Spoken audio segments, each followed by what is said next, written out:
Hey everybody, it's James from Wealth Quest. Hey, I wanted to check in with you all around this idea of rationing our news intake. This is a concept that I shared on the podcast a few weeks ago, and we had a couple of questions around how do we do that? How do we limit this information overload? News media is firing at us from all angles at all the times of day, right? We've 24-hour day news on cable. Our Facebook feeds, Google News feeds, whatever it is that you're looking at is all screaming for our attention, and we have a lot of time to give it that attention. So how on earth do we ration this thing? And so I just want to share a few ideas with you of what I've been doing as a way to help with that. The first is I would encourage us all to be intentional about when we engage with news. I find that if I engage in surfing and scrolling through news feeds or checking the internet or turning on a cable news channel first thing in the morning, it sets me up for an anxious day. I'm not ready for it. I haven't prepared for it. I haven't centered myself and gotten to a place where I'm ready to face the day. Right out of the gate, I'm knocked on my heels with whatever the news is for that day, and I don't recover.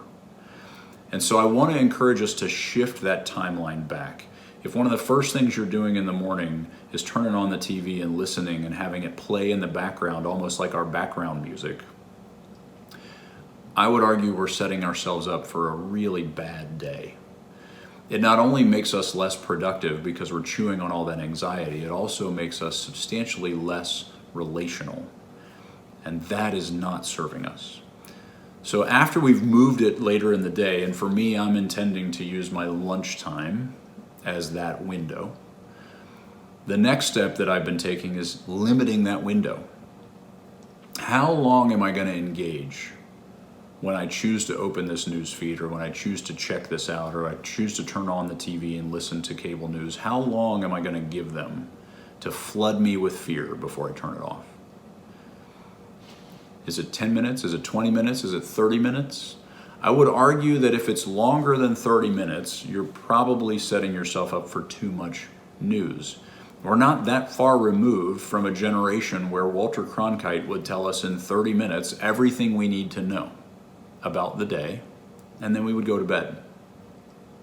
But now, 24 hours a day, they're screaming at us with all kinds of opinions and exaggerations. And so we need to squeeze that back down to a reasonable amount of time so that we don't fall into this cycle that is hard to get out of, where we just stay glued to it and we let it flood over us.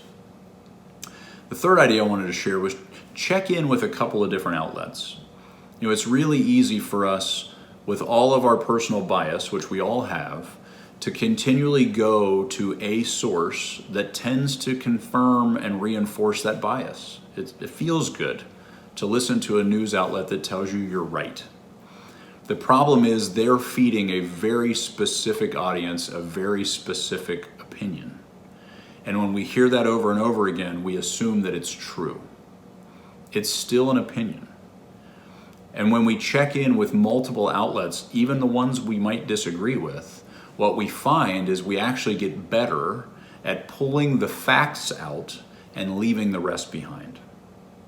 When we only listen to one source, it all sounds like fact. And that's the problem. By checking in with these other sources, we actually can be better at identifying what really is fact and what's actually just an angle or an axe to grind. And the last thing I want to share with you is be careful with how you engage in conversations about the news. If you talk to someone on a regular basis about the news and you find yourself more anxious when it's done than when you started, you might want to pick a different topic with that person. When we engage in conversations around the news and it shifts from this is really interesting, or I found this fascinating, or this was surprising to me, into this is terrifying, this is awful, I feel scared, we feed that fear back to each other and we get into a cycle that doesn't serve either of us. And so if those are the kinds of conversations you're having, choose to have a different conversation with that person and see if you can find people where you can have news conversations that stay calm and curious rather than anxious. I hope those thoughts are helpful. We really want to encourage all of us to stay connected to the things that matter. News matters, but it should be a portion of your day, not all of your day. I hope that's encouraging. We wish you all the best. Stay safe, stay healthy, and stay away from so much news. We'll talk to you next week.